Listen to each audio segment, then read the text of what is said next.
Yop les pilotes, j'espère que vous allez bien. Aujourd'hui, je vais aborder le thème des pneus pour le Scalex Sport, la galère des novices. Pour le slot et donc pour vos voitures, vous allez trouver énormément de marques et de variétés de pneus. Il va y avoir toutes les marques fabricantes qui fabriquent leurs propres pneus, mais elles ne sont pas toutes équivalentes. Vous allez avoir plusieurs tailles par rapport aux jantes, mais il faut savoir que à peu près tous les modèles peuvent monter du 19-10 ou du 20-11. Nous, ce qui nous intéresse sur la piste Scalex, c'est surtout la gamme soft de ces pneus. Chacun est libre de se faire son propre avis, mais je vous recommande grandement d'utiliser la marque Sideway. Il y a beaucoup de tailles de pneus et chaque taille se fait en 3 catégories. Le soft, le medium et le hard. Dans notre cas, sur une piste Scalex, on utilisera par défaut du medium et dans l'idéal, pour se faire vraiment plaisir, du soft. Il faut savoir que par la nature du rail et du grip Scalex, les rails étant très lisses, ils se salissent très vite. Donc la clé déjà pour avoir une bonne adhérence, ça va être la propreté de la piste. Avant de commencer une session de Scalex, en Scalex pour s'amuser, il vaut déjà commencer par un coup d'aspirateur sur la piste, surtout si votre circuit est posé au sol. La plupart des cas, quand on commence. Mais ne vous inquiétez pas, on a tous commencé pareil. Je vais insister sur le fait de la propreté. Même si vous avez passé un coup d'aspirateur, il va falloir faire, je dirais, peut-être une vingtaine de tours avant d'avoir un grip parfait pour pouvoir bien gérer sa voiture et sans être importuné à la moindre glisse dans un virage par la poussière sur les pneus.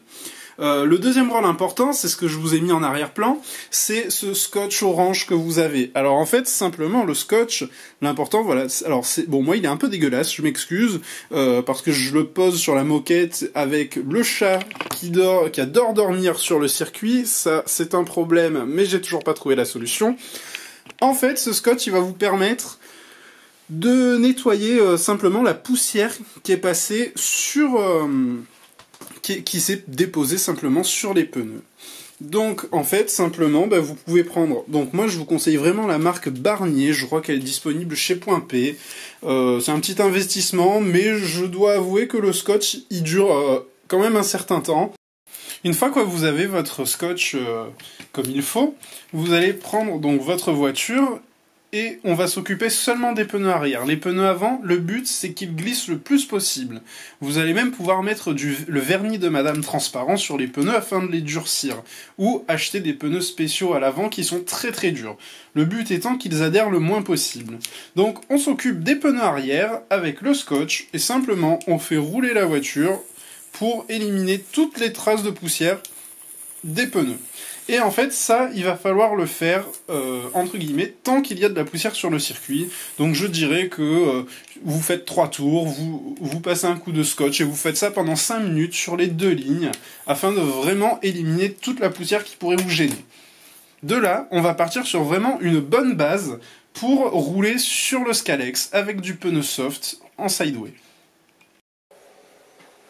Une fois vos pneus bien propres et rodés, la piste propre, moi, je vous conseille d'essayer le traitement pneu. Alors, le traitement pneu, c'est un grand débat dans le monde du slot. Il y en a qui sont pour, il y en a qui sont contre. En toute honnêteté, pour une utilisation à la maison hors club, c'est hyper pratique, surtout sur du Scalex ou du Carrera. Moi, j'utilise le Coralie 44. Peut-être à adapter, à voir si des gens connaissent un peu mieux le produit. Le Focus, merci. Moi, je suis très content de celui-là. Ça fait maintenant 3 ans que je l'utilise. Le bocal est environ à une vingtaine d'euros sur RC Team, je crois. Voilà, hein, regardez, j'en ai eu 2. Ils sont à peu près à la moitié tous les deux. Je roule quand même pas mal.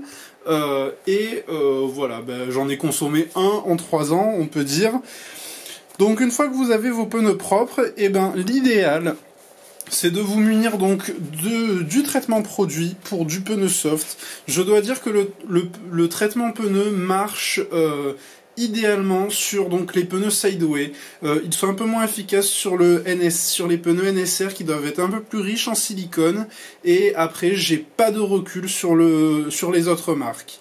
Mais en tout cas sur le Sideway, vous allez récupérer une peg comme un pneu slick de Formule 1 à l'échelle 1.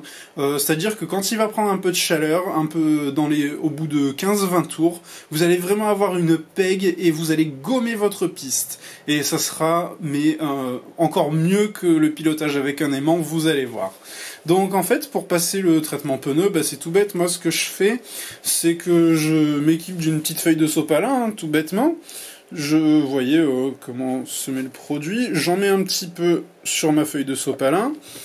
Et là, les gars du club sont en train de rire parce qu'en fait, moi, j'utilise le produit en club. C'est plus un secret parce qu'ils sont trop forts et que je suis obligé de l'utiliser pour rivaliser. Et ensuite, vous allez, une fois que votre pneu est scotché et rodé, vous allez passer le produit dessus légèrement. C'est pas la peine de faire une flaque, hein, mais il en faut quand même un petit peu.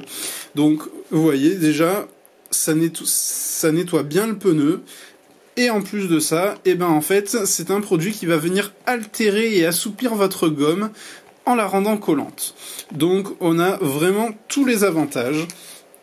Donc une fois que vous avez traité votre pneu, moi je laisse la voiture de côté, je la repose pas à plat pour pas coller de poussière sur les pneus, et je la laisse environ 5 ou 6 minutes, le temps que le produit agisse un peu sur la gomme.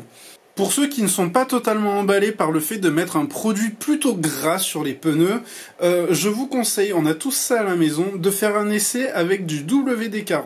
Alors, ne surtout pas laisser le pneu tremper dans le WD-40 parce qu'il a une forte tendance à faire gonfler les pneus. Donc une fois, si vous le laissez tremper toute la nuit, le lendemain, votre pneu, c'est un boudin. C'est des doigts de maçon après 40 ans de maçonnerie. Donc il tiendra plus du tout sur votre jante. Donc je vous conseille vraiment de faire pareil. Un petit sopalin, un petit peu de un sheet de WD-40 dessus, et vous badigeonnez votre pneu. Vous laissez agir un peu. Allez, pour les presser, un petit coup de séchoir sur les pneus vite fait, sans faire fondre le châssis de la voiture, mais un petit coup de séchoir, voilà, de 1 ou 2 minutes, et hop, vous lancez les tours, et ça sera déjà pas trop mal. Vous allez pouvoir voir que altérer la gomme, ça a un effet plus que positif. Et voilà les pilotes, on a fait un peu le tour, donc bien nettoyer son circuit, bien nettoyer sa trajectoire et ses pneus en les scotchant, avec un scotch Barnier ou pas, c'est vous qui choisissez. Mais l'avantage du scotch Barnier, c'est vraiment qu'il vous dépose un petit film de colle sur le pneu, et c'est toujours ça de prix au niveau du grip et du chrono. Et ensuite, pour ceux qui veulent directement passer à l'étape supérieure du traitement pneu sur du pneu Sideway, c'est le top. Vous allez avoir un grip de folie, vous allez retrouver des pneus qui collent comme en vrai, et il n'y a plus qu'à rouler, parce que c'est en roulant qu'on fait des progrès.